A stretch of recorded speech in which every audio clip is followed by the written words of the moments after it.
বড়লোকদের পুজোর শপিং করা ভার্সেস মধ্যবিত্তদের পুজোর শপিং করা। বড়লোক। মম, হুম।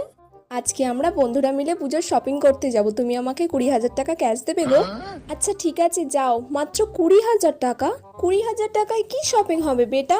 আমি তোমাকে আমার এটিএম কার্ডটা দিচ্ছি। এই নাও এটিএম কার্ডটা ধরো। তোমার যা যা খরচা করার তুমি মন ভরে খরচা করো।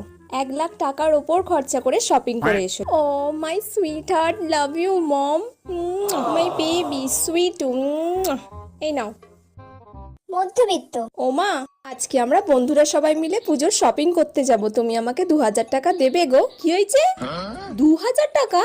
2,000 টাকায় দুইয়ের পরে কটা শূন্য হয় জানিস? 2,000 টাকা কদশ হয় জানিস? কিচ্ছু তোকে বন্ধুদের সাথে শপিং করতে যেতে হবে না। তুই আমার সাথে শপিং করতে যাবি, আমি তোকে 1,000 টাকার মধ্যে 4টে ড্রেস কিনে এনে দেবো।